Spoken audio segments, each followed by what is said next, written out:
You've joined the Betamax Video Club, rewinding back to our favourite films of the 1980s. My name's Rich Nelson, and tonight I've rented Masters of the Universe. Watching it with me is Stephen Graham, who, in his own words, some prick from Twitter, who's also can be found at Plop Gazette. Hi Stephen, how are you? Hello, I'm very well. How are you? Oh, glorious. Thank you for bringing this video round for us to watch. Why did you choose this one? It's probably the biggest nostalgic film for me of the 80s. I was obsessed with it as a child, and I'm fascinated by it as an adult. I think this is one of the films one of the sort of earliest memories I have of going to the cinema. Came out in 1987, so I would have been 7, 8 when this came out. And I remember at the time, because I loved the cartoons and I had some of the toys, and I remember seeing this, just even my sort of young self thinking, whoa. It wasn't quite Star Wars, much as it very much tried to be. Yeah, it very much needed to. Even while researching this, I saw a sort of video trailer where a Paul Gambaccini voiceover says, "Masters of the Universe, the Star Wars of the 80s." Oh, God. So they were aiming high canon, as they always did. Yeah.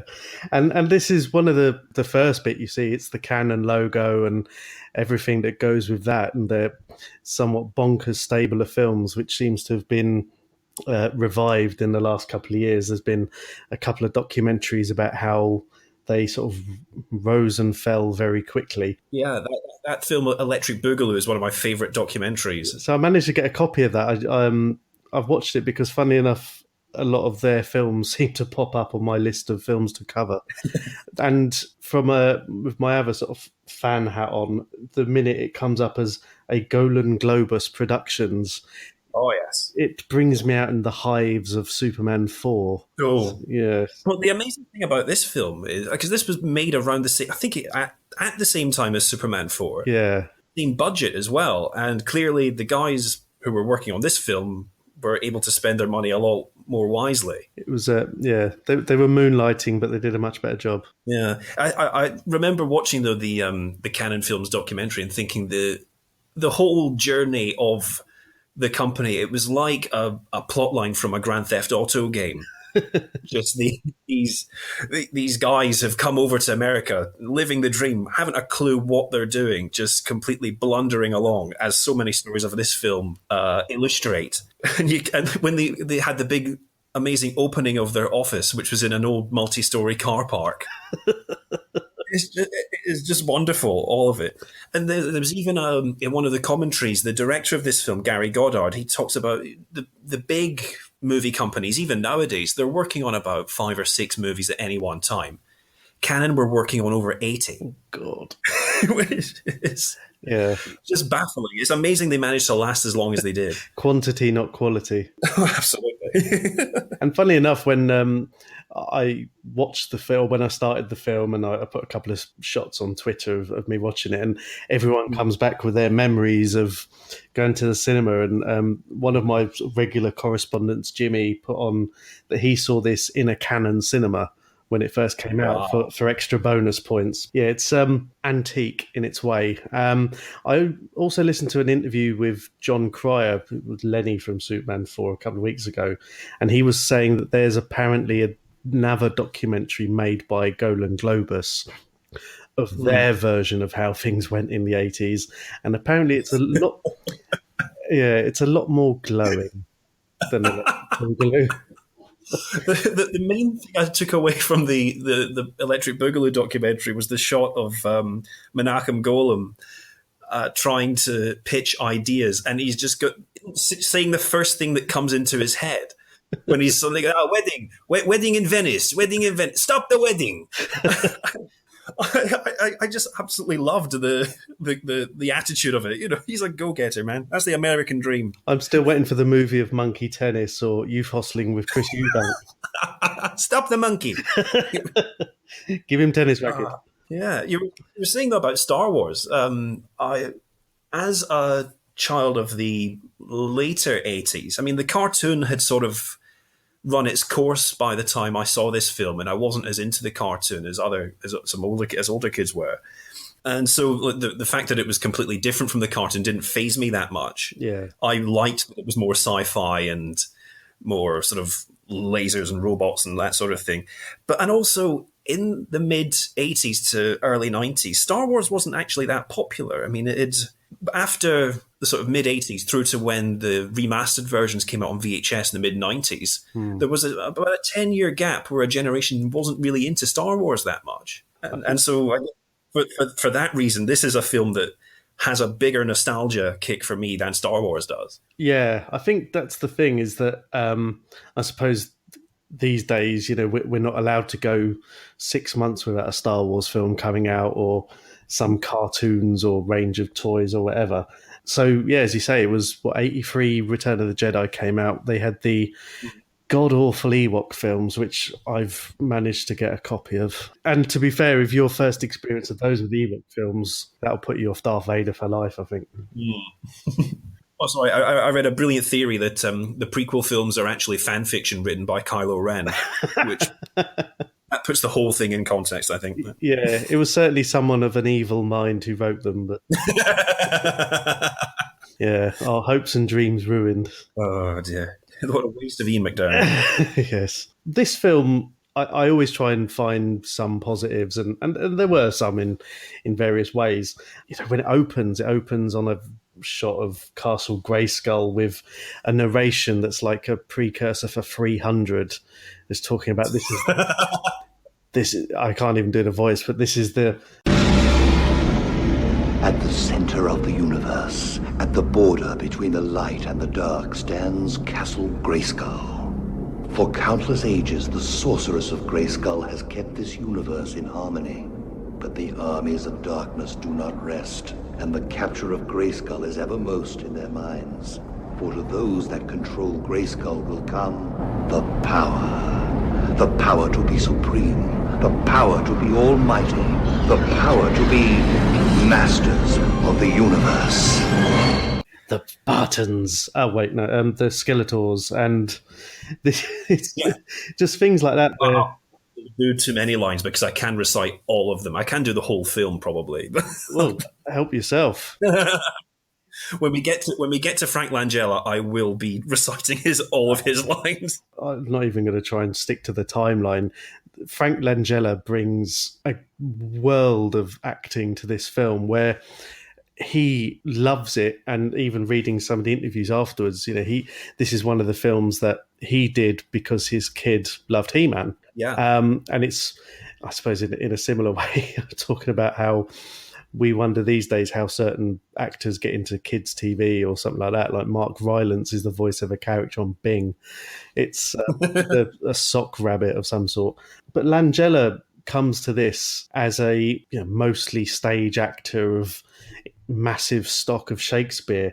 And imagine sticking him in as Skeletor, who's one of the most deranged lunatic villains of 80s TV.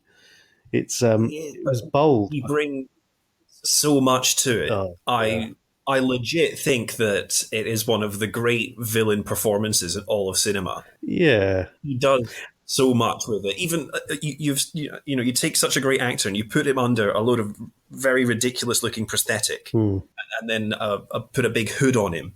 But even under all of that, he is able to emote so much. It helps that so much of his scenes are done in massive close-up. And a lot of his lines, he does the full Richard III. He talks right down the camera so much. In fact, he even does a line from Richard III at one point. The way he moves the hood and the cloak, every part of it is so studied.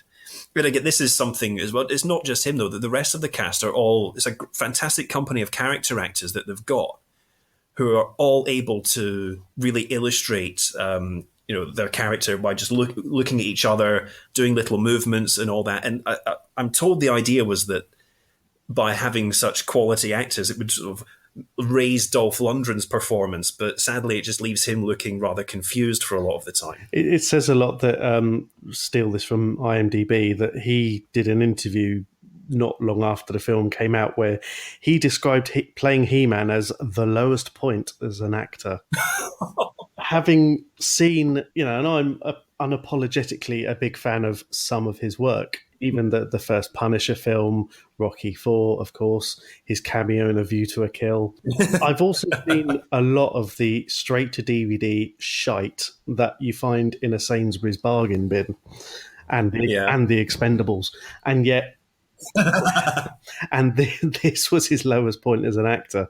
It's I suppose you're going to come off second best in an act off with Frank Langella. Yeah, well, in the scenes that they have together, you forget that He-Man is even there. Yeah, It's it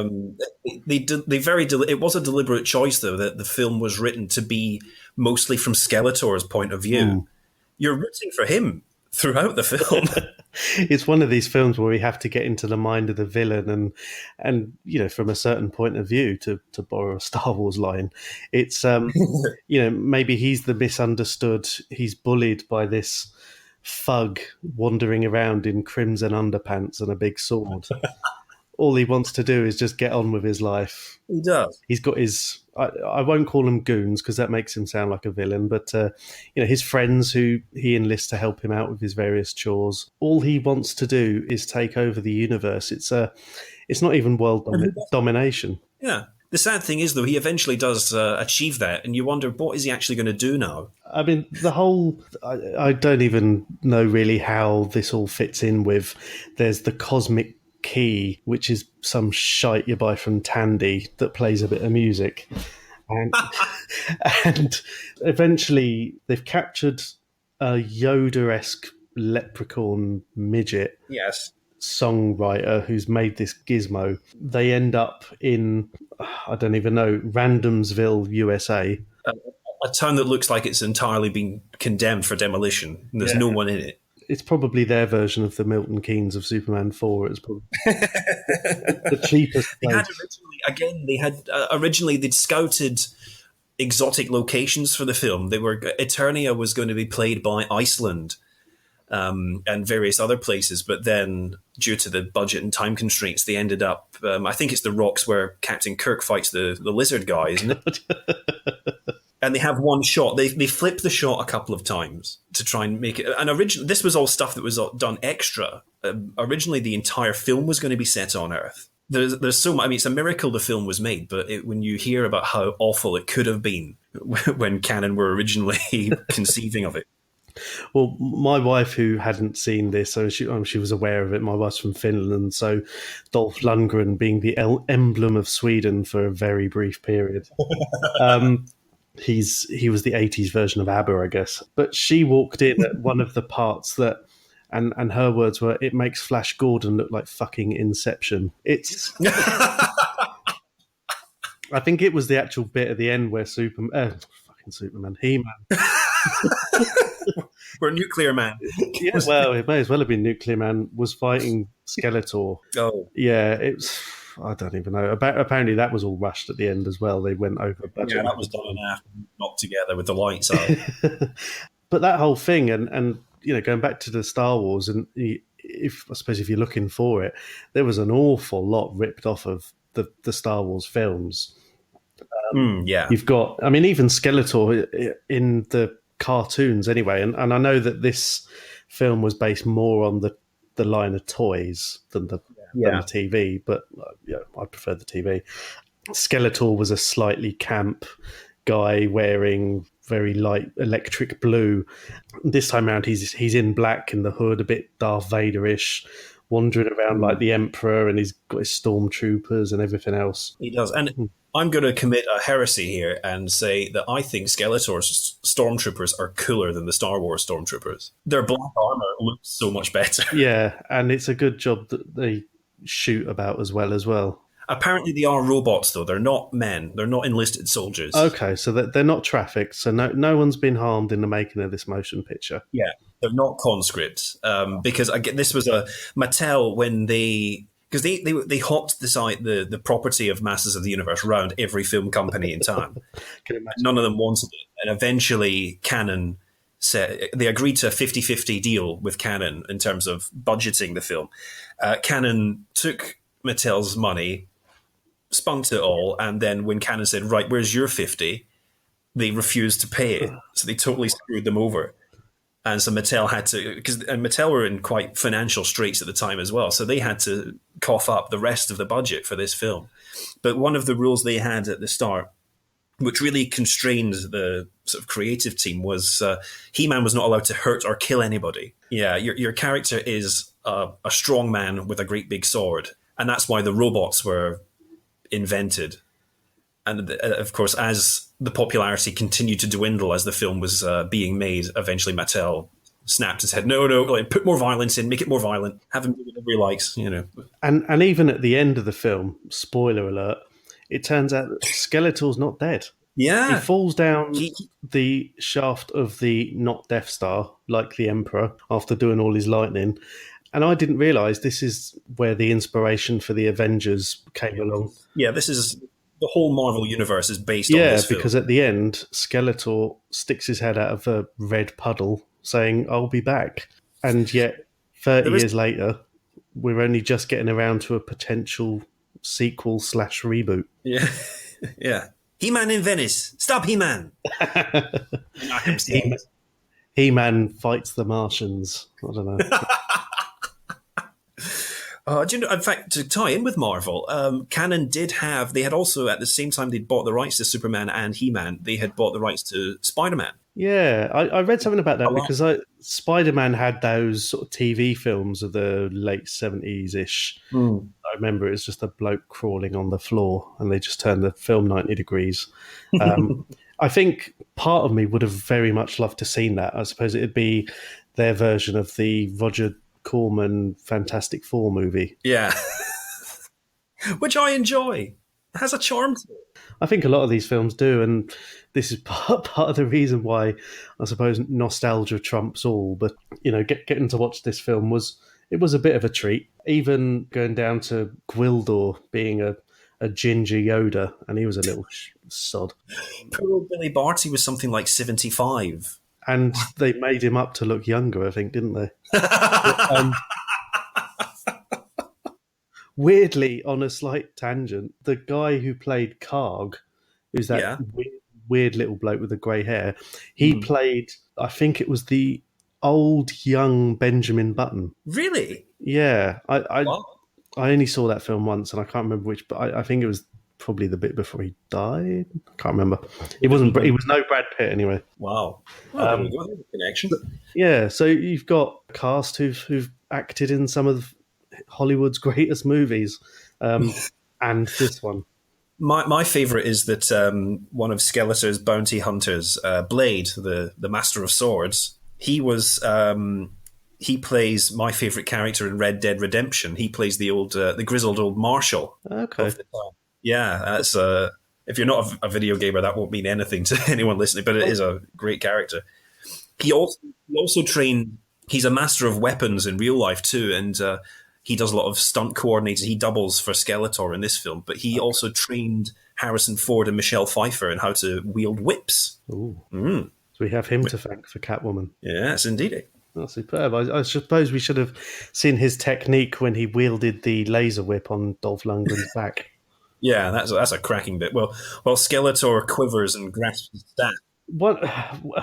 Coming back to one part of the film where they initially land on Earth, fuck knows how, and Gwildor nicks a bucket of ribs and starts communicating with a cow. Yeah, this is common. Yeah, and it's just, I think this is, I wouldn't call it the film's low point, but it gets lower. They find the cosmic ringtone thingy in the cemetery where Courtney Cox, pre-Friends, she's gone to visit the grave of her dead parents because nothing screams Hollywood like an orphan. In the back. Malcolm Golden must have been behind this decision. Yeah, I suppose. And it had to be plane crashed, not car crash. Car crash too boring. I'm surprised they didn't engineer something where her parents die, so it drives her to becoming the heroine. Well, she is the main character in this act of the film. Yeah. And on Eternia, the main character is Skeletor, and on Earth, it's Courtney Cox. Yeah, I mean, this is her probably not long after Dancing in the Dark video and being the first woman to say period on telly. I suppose her pre-Friends highlights. But So Kevin, the sort of random boyfriend who never sees the front of a TV camera again, he finds the ringtone machine Yeah, in the and he's cemetery. So he's a like a high school band keyboard player, obviously, yeah, because everyone is. yeah. Everyone was in the 80s. Huey Lewis had inspired us all. And of course, from Huey Lewis, where they go to their school sort of dance thing, which is a complete rip-off of the Enchantment Under the Sea dance, to the fact Yeah, that in my notes I've referred to it as "Don't Know Name Enchantment Undersea Dance." except they couldn't afford any extras. Yeah, so it was the sound check. Yeah, which is again even when these things are happening, there are really nice bits of direction happening. Like when Skeletor's bounty hunters arrive and Courtney Cox is alone, and he has this long shot slowly dollying in on the door, and she can hear noises coming from beyond, and she's getting more nervous. That's Yeah, quite a scary moment. it's a bit, I suppose, leading into the school auditorium sort of gymnasium where it's like something out of Carrie. You've got all this Yeah, kind of that's what I thought it was like. It was like Carrie. But it yeah. also has a hilarious moment where the janitor comes out and Beastman. I didn't even notice this before, how funny this bit is, but Beastman starts absolutely kicking the shit out of this guy. Oh yeah. And in between it, Karg suddenly just shouts, "Don't kill him yet!" For he some might reason, it's all he might about. be. But these geezers, they're very much. I thought they were like the dodgeball team of Ben Stiller's dodgeball team in that film. They introduce them as Blade, Beastman, Karg, and bloke who looks like a frog. Um, Yes. and they go obviously to find this machine, and I felt really sorry for Beastman because as obviously they're trying to capture Courtney Cox, and you've got the little Benjamin Button geezer shouting, trying to say, look, don't kill her, don't kill her. It's almost like Courtney Cox may as well be on a London moped because she squirts acid into his face, Yeah. probably steals a mobile phone while she's doing it. um, he he's left with the scars throughout the film Yeah. because even towards the end of the film, when there's a couple of close-ups of him, his face is, I Yeah, think he's you can make disfigured. out. Yeah, this is the hidden cost of crime at the moment. I think the scourge of acid and ammonia. And again, this is the inspiration. This is what kids grow up on. Of course, they're going to turn out to be scumbags in Camden. Of course, yeah. And look at Blade. He goes around wielding knives and swords all over the place, and he's lost an eye. Yeah, I mean, you play You know, with knives. Yeah, you will bear the consequences of these. All the while, Courtney Cox's boyfriend sods off to get a valuation, I suppose. This was before eBay, of trying to get this gizmo to his odd mate, Charlie. Yeah. Who runs the music. Like everyone else in the world seems to think that alien tech is Japanese because it's the 80s. Because God forbid, things like a digital watch. How do we know? What do they make? Yeah. What do they make a Q branch? Well, yeah, exactly. Yeah, This type of thing, I'm sure Q Branch have something like that in the off. yeah, something from Area 51, maybe. Oh yeah, dimensional doors, easy.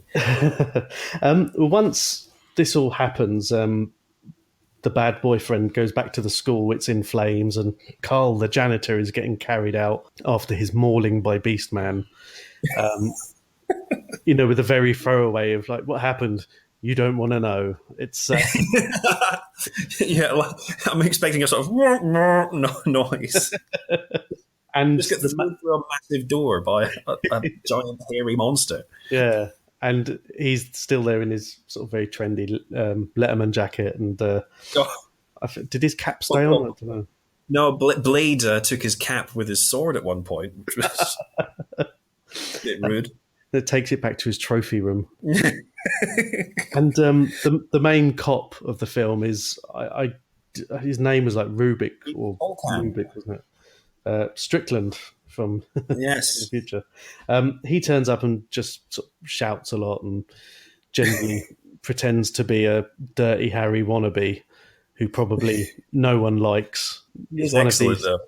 Yeah, one of the sort of cops that when he books off duty at the end of his shift, he goes home and cries in the corner.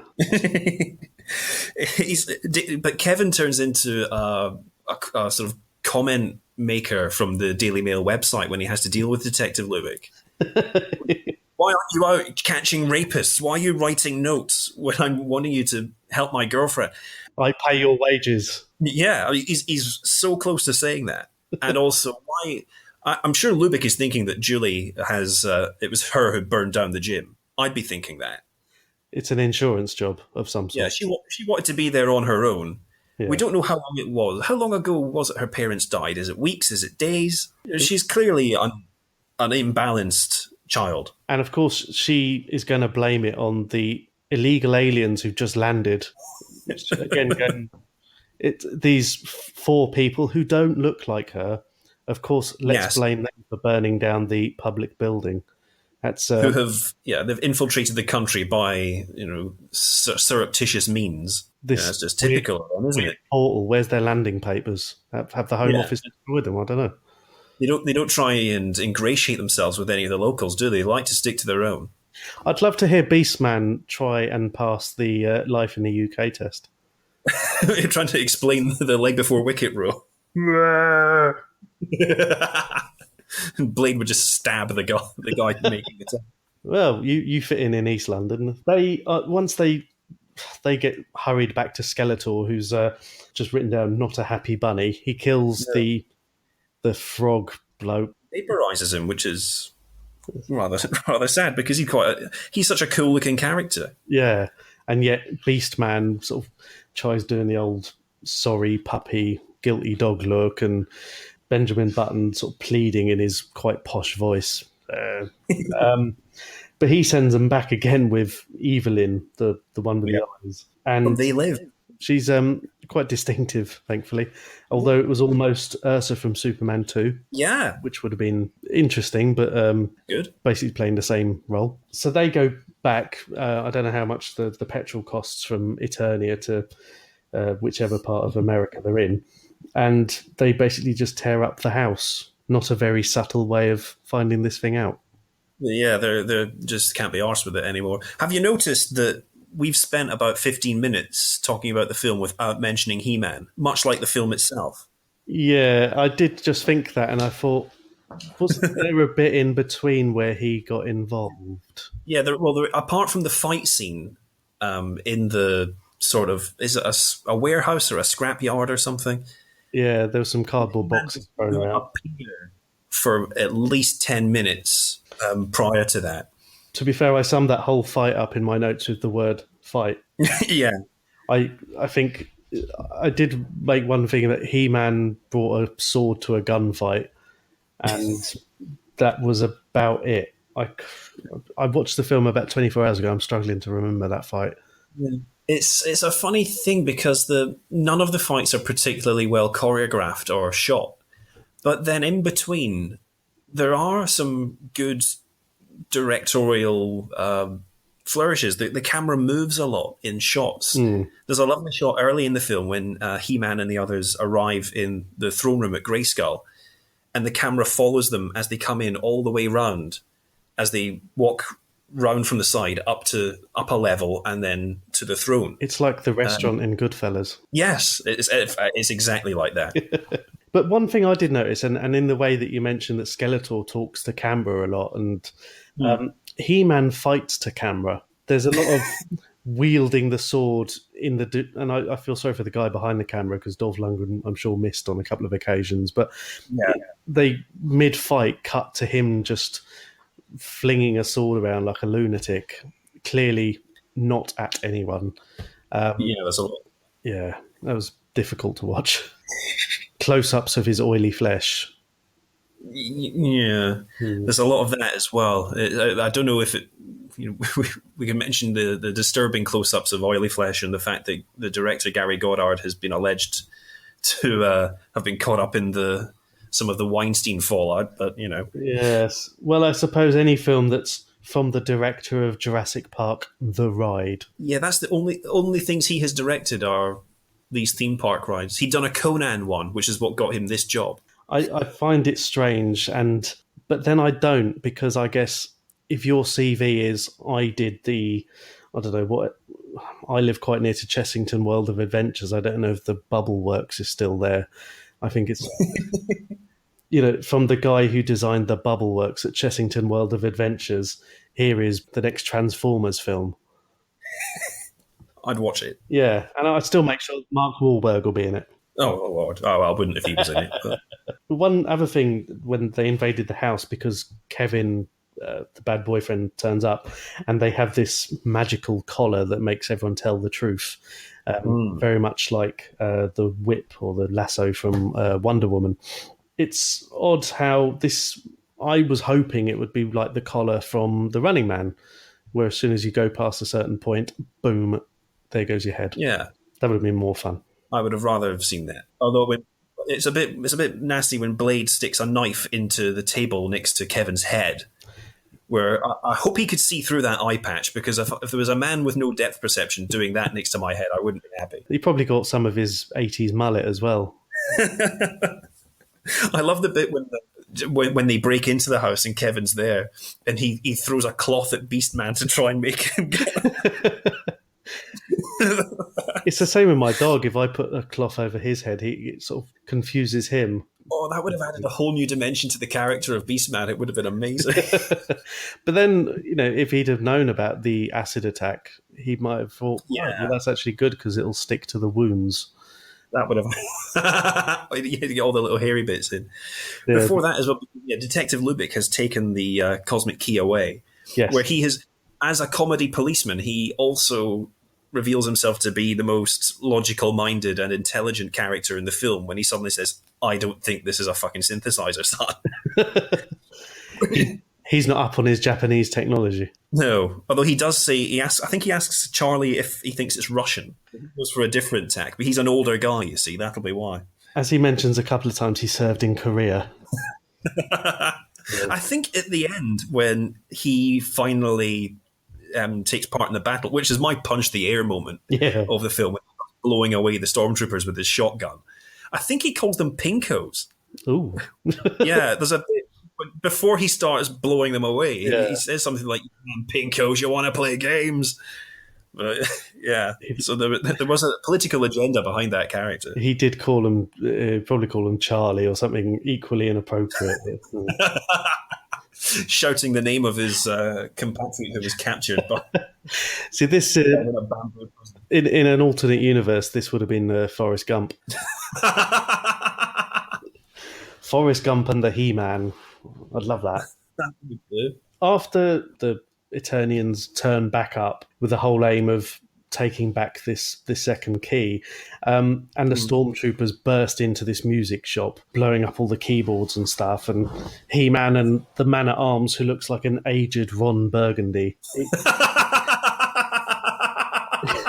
I don't know quite how. I mean, they're outnumbered clearly, and yet these robot stormtrooper goons just keep coming. It would have been better if they'd used the instruments in some way, almost as a musical camouflage. Again, I just don't think they had time to arrange a fight of any sort. It was just sort of kneel behind this barrier and pretend to fire your laser guns. I suppose that would be more something out of Home Alone or MacGyver. Would deceive them with a triangle. We do, although we get Tila, she kicks some ass in this bit. Oh, yeah, I like her. Tila's got a rocking ass. There's a fantastic shot of it early in the film when she's at the door of Gwildor's house and the camera is just right up her hole. It's amazing. I didn't appreciate that when I was 7, but I do now. You can tell this in this era when it's, right, who can we get in the tightest silver lycra showing off? And I didn't realise that she's actually married to Scott Bakula. Yes, she is. I think I looked at it vaguely because she was in Commando. I think she had a very small role in that. She was a flight attendant or something, and she didn't do an awful lot else. But I remember her for this, and she was very interesting. Good actress.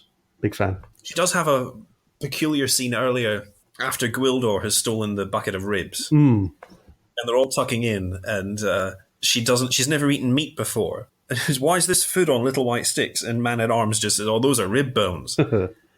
And the other two are visibly shocked, and which suggests to me, is everyone on Eternia a vegetarian?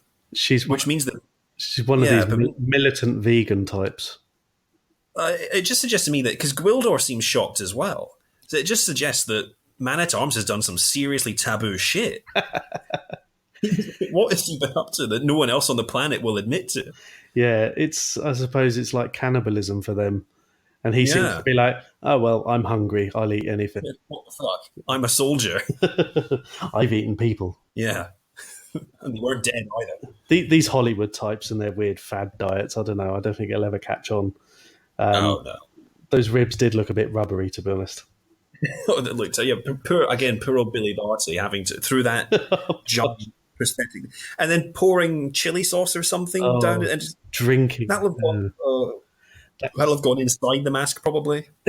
Imagine having to clean that mask, just run it under the tap at the end of the day. Oh, I bet they only had one as well. Oh, of course. They just find a tap in the car park and just rinse it out. Ugh. Sticky. Oh, God. He's Hollywood picture, says Menachem. It's glitzy. Although one very shrewd bit of call it subterfuge by Evelyn, in order to get the cosmic key, she must have this power of she transforms into Julie's dead mother in order yeah, that's brilliant. We've been working for the government on a secret mission. Give us that piece of shit thing you found in the cemetery by my grave. Yeah, even though not 2 minutes ago you were arguing with a cop about how we're not going to give up until our friends have got home. But we're not dead. We're actually working for MI6 or whatever. And by the way, ISIS. Yeah, she does seem to take it awfully well, saying, "Oh, it's my dead mum."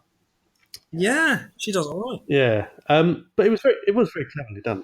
Yeah, I get it. It's a great performance from Meg Foster at the bit when she, after she hugs her and then pulls away, and the look of sort of malevolence on her face as she does it. It was like Dark Helmet in Spaceballs, just saying "Fuju." So she sods off with this gizmo. Lubix gets the shotgun from the music shop, because all good music shops have a shotgun. Yeah. And the stormtroopers blow the car up that he's next to. And one bit that I found hilarious, because I don't know why, I think it's probably to kill He-Man, but Skeletor decides he wants a bit of this. He's fed up of his plan for universal domination. So he arrives on a giant carnival float that looks... He's at Notting Hill, isn't he? He's got some stormtroopers doing some very sexy twerking on a float that resembles Jabba's barge from Tatooine, and some geezers on hoverboards. I've been to Notting Hill Carnival near the voting station, and I see what some of the judges look for. I think hoverboards, if they brought them in, would probably get him a decent score. I think he'd do all right, yeah. Maybe it could be a bit more colourful, though. I mean, Notting Hill Carnival's a bit more of a sort of Mardi Gras feel to it. Yeah, but I suppose he's keeping it minimalist, and his little geezers on hoverboards do look like a very shit green goblin. Even because that leads us to the very exciting hoverboard chase sequence. Oh, that's magnificent. Where they keep having to cut to Skeletor doing nothing because it's so boring. They need to remind you that Skeletor's there. Because He-Man he had his gun sort of shot from his hand. He-Man is on a hoverboard chasing a green goblin, doesn't have a gun. So, of course, they say, right, lead him towards us. But, of course, this town must be huge because it takes them quite a while to travel. And the poor old Dolph, when they were shooting that, he was standing on one of the saucers, and it was just attached to the side of a truck that's belting down a road at 40 miles an hour. And it's no wonder that He-Man and Dolph look very nervous. He's holding on. He's got ski boots attached to the saucer. But he's having to, you can see he looks bloody terrified. Well, I'm not surprised. It's probably Globus who's driving the bloody bus.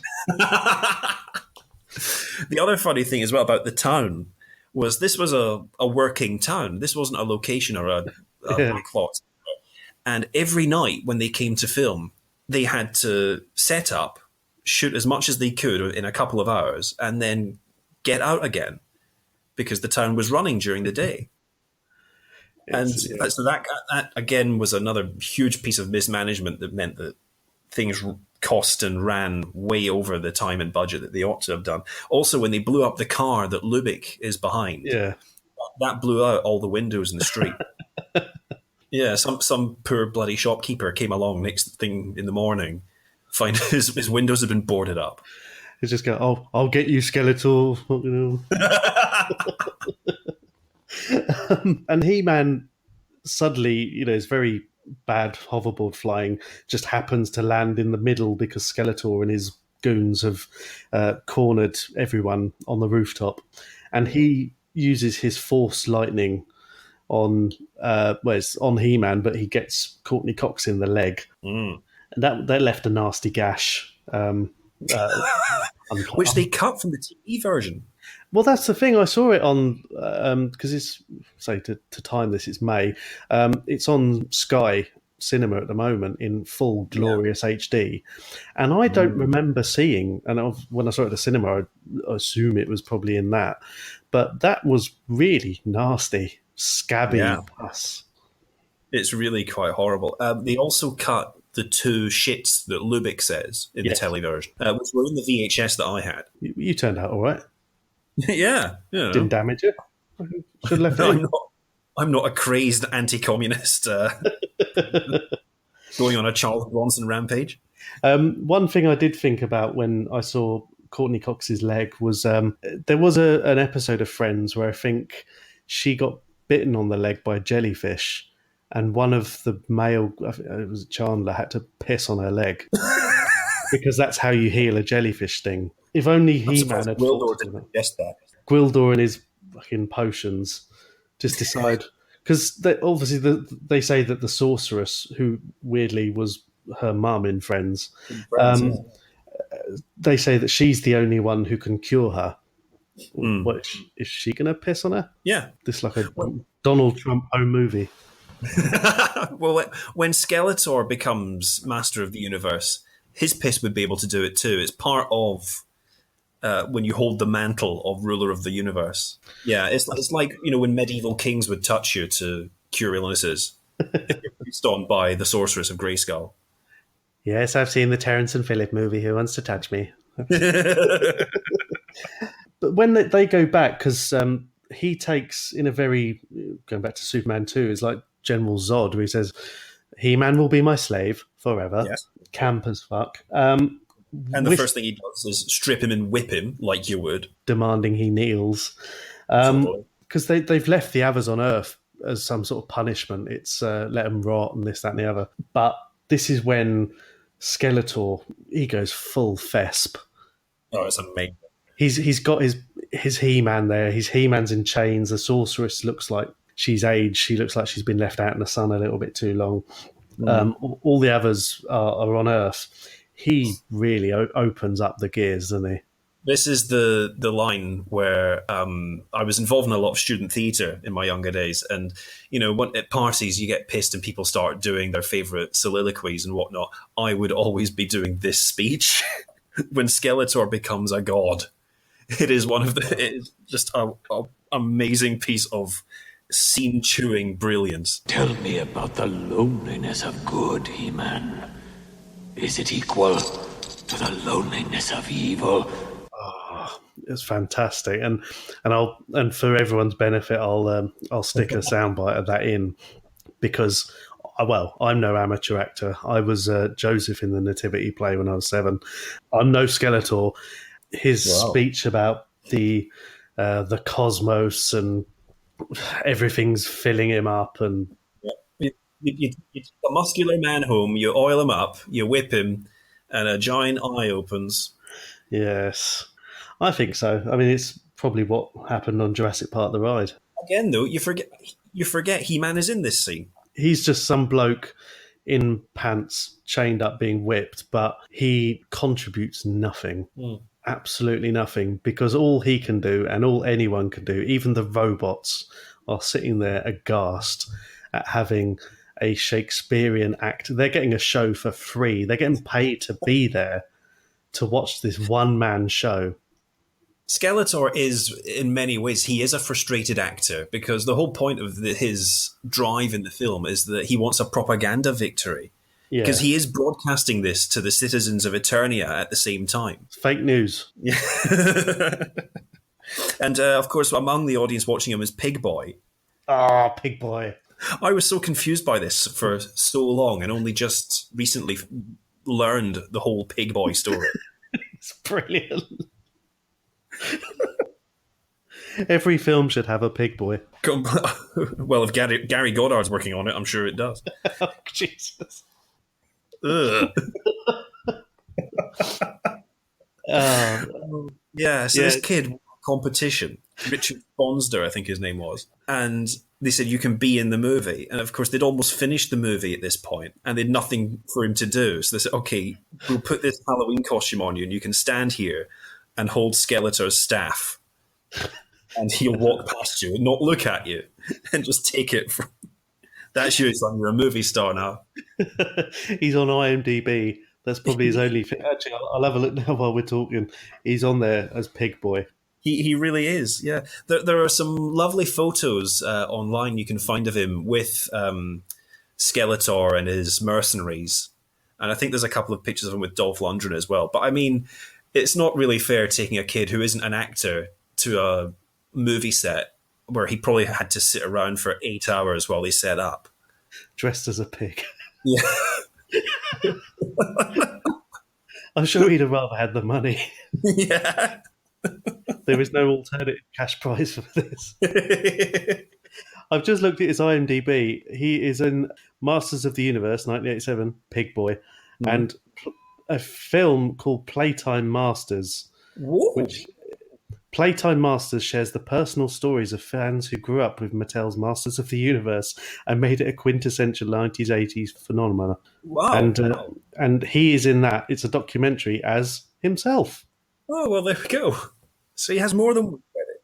Yeah. I mean, I suppose this is a documentary. And he even has his own trivia page. Oh, right. Oh, let's hear some trivia about Richard Sponster. Richard Sponder was known as that He-Man kid. To who?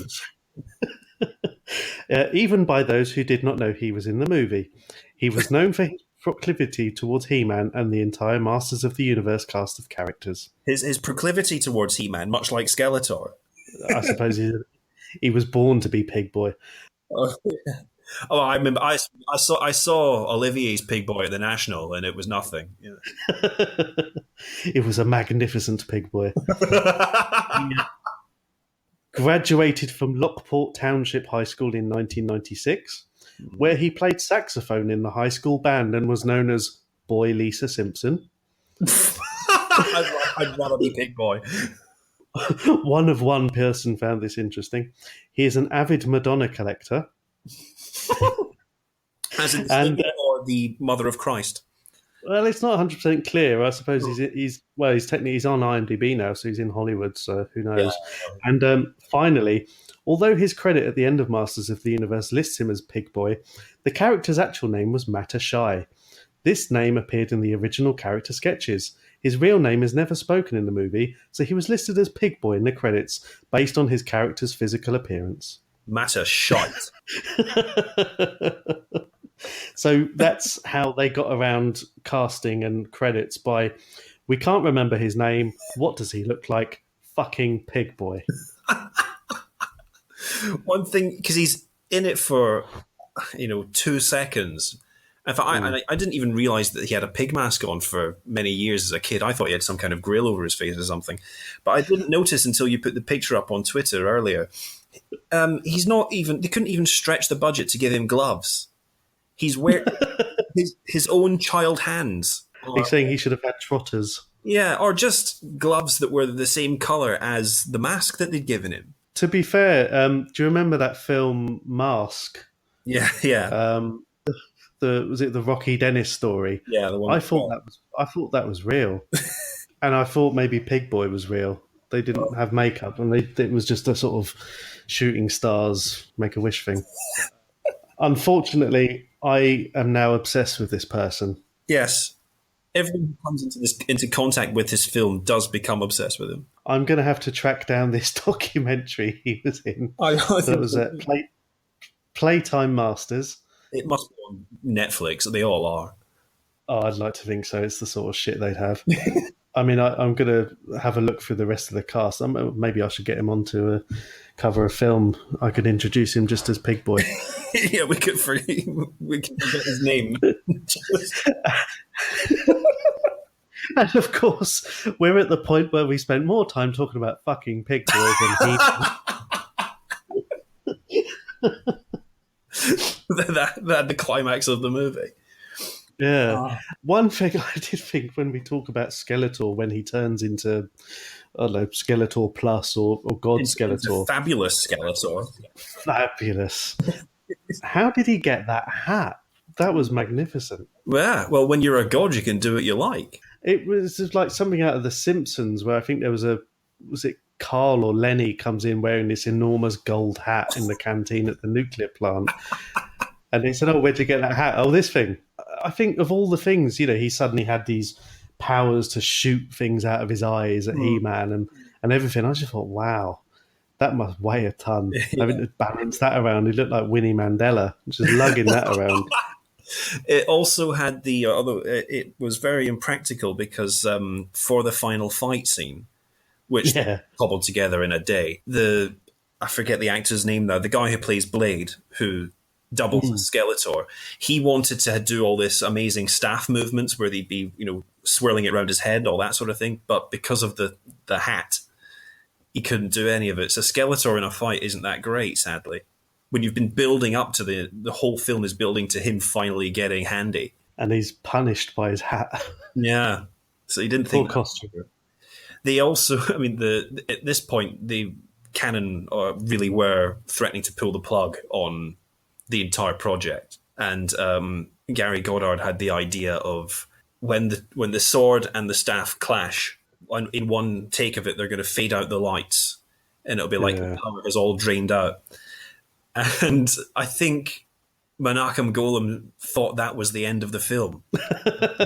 We'll lead to sequel, He-Man in Venice, eh?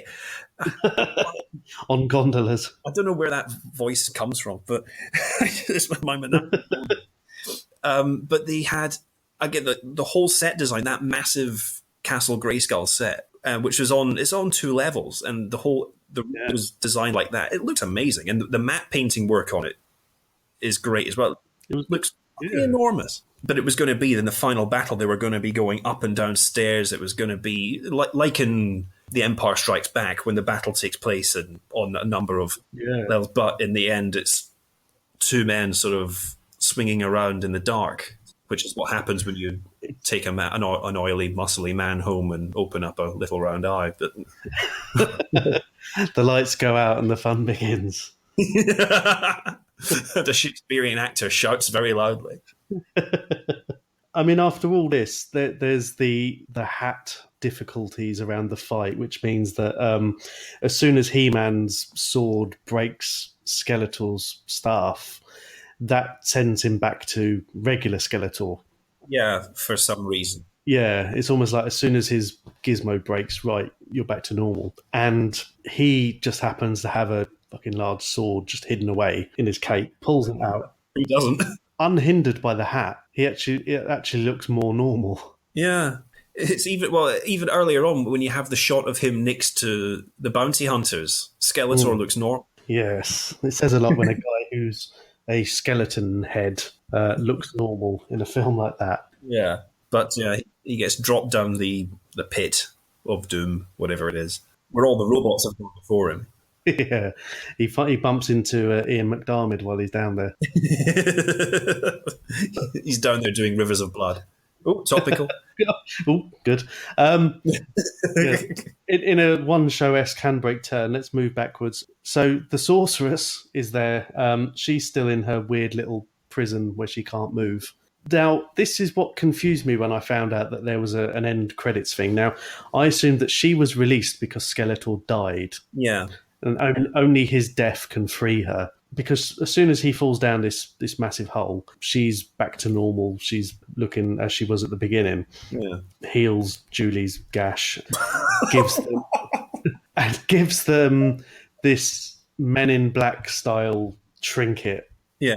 It's And Lubick literally gets a trophy woman. he does. Now, where did they find her?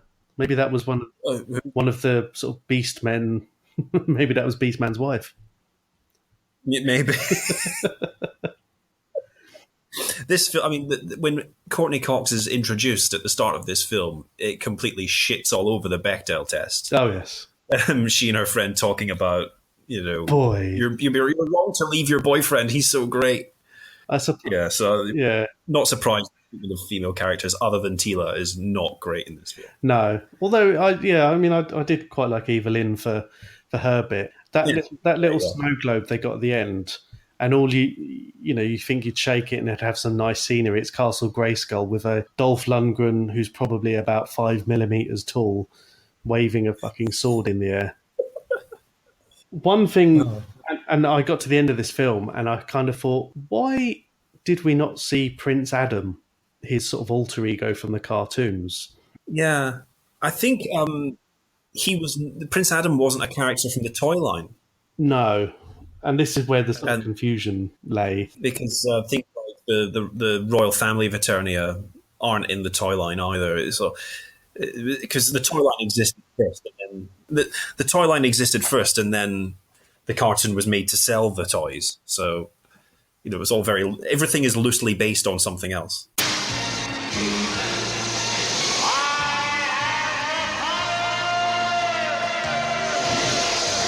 They're talking about a reboot. I haven't read a lot into it because, like most things, it's probably going to be dreadful. I think it's been in development hell since about 2008, though.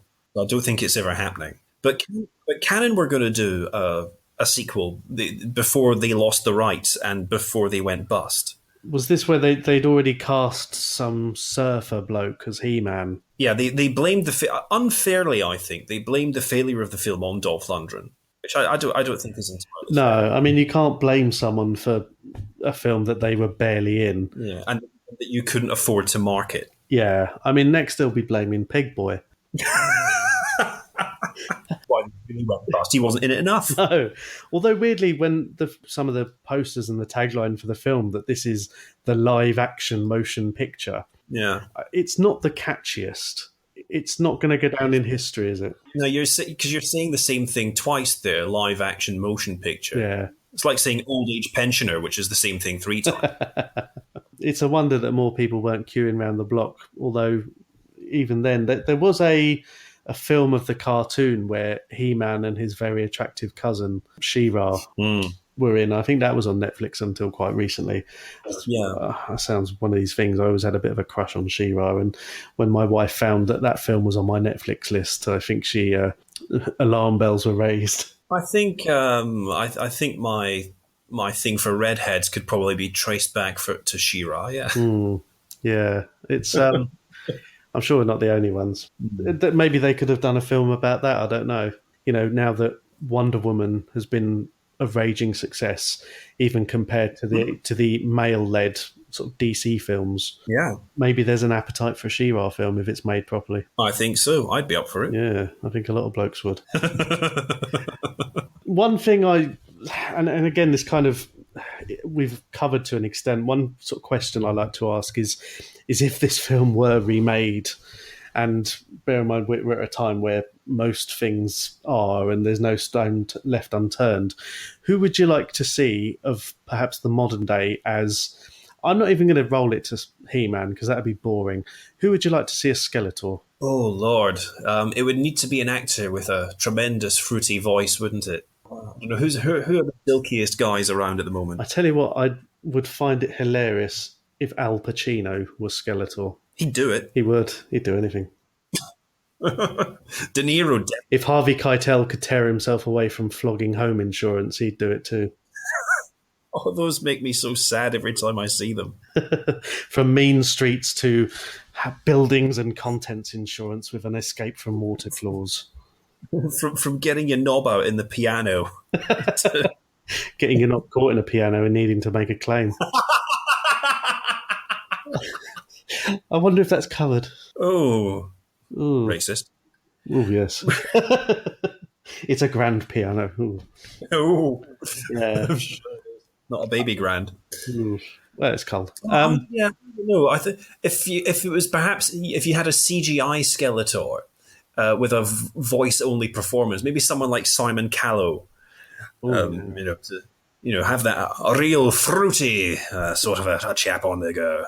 Although you could say a similar thing and say it could be a budget and have Alexander Armstrong doing it. Again, he would. He would. It'd just sound like an episode of Hey Dougie. And you could have Beastman played by Richard Osman. Well, maybe we can have a World Cup of characters from He-Man. And, oh, he will do it. Fucking hell, he will, won't he? I'll just vote for Beastman and we'll go from there. Imagine a final. It'll be a fight to the death between Beastman and Pig Boy. Pig Boy would win. Well, of course, Beastman's been scarred by the acid. Yeah. Pig Boy would go for the open wound. A bite to that, and he'd be dead of infections in half an hour. Never trust a man who breeds pigs. Right up to the pigs, Harold. That's why Skeletor kept Pig Boy around. Maybe we could have a bricktop Skeletor. Video on YouTube of it was just shots of Skeletor to the song "Bad to the Bone." I forget. And they'd kind of cut it together so it was in time with the lyrics. And it was just brilliant. I'm sad the guy whoever made it took it down. That's a shame. I wonder if he was made to. Maybe. Skeletor these days, he's more famous for, again, flogging financial products on British TV. Well, that makes me sad. They're getting to the... I think we've almost reached critical mass now where I think everything in the 80s has been used. And if not, it'll be on a Twitter account saying, retweet if you remember Skeletor. Who is this guy? Retweet if you know who Pig Boy is. Yeah, wow. There you go. That's too niche for them. I'm going to track him down. He does 70s and 90s too, you know. But you know he has a Patreon. Really? Yeah, and when I last looked, it was a few months ago. But yeah, he hadn't had a single contributor. Well, of course, there's only so many pictures of Rubik's Cubes and speak and spells. And well, in the style of a Golan Globus production, this movie's coming to a staggering halt as the finger is lurking over the pause button. Stephen, thank you very much for bringing this film. It's an absolute joy. We'll try and make sure it's been rewound. Oh, yeah. Yes. And I do hope you'll come back with something else in the future. If it's not the documentary about Pig Boy, we'll have to discuss something else. I've not seen anything other than the two films that star Richard Sponder. I've not seen any other film. Well, we're going to struggle. Let's do that. That can be part of the spin-off, the Pig Boy Video Club. Excellent. It's been an absolute pleasure being on. It has. And on that bombshell, as usual, I'll play the podcast out with the song that was number one in the UK charts at the time of the film's release, which was Boxing Day 1987. And it was Always on My Mind by the Pet Shop Boys. Yes. They probably know our piggy friend. Stephen, thank you very much again. Thank you. I'll speak to you soon. Quite as good as I should.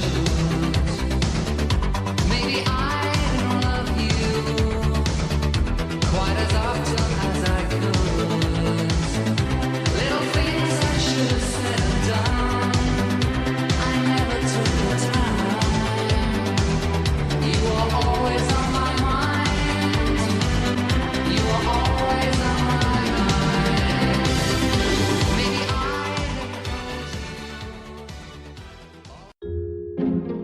This podcast is part of BritPod Scene, an independent network of uniquely British podcasts that's always growing. Check out BritPodScene.com or BritPod Scene on Twitter to find out more.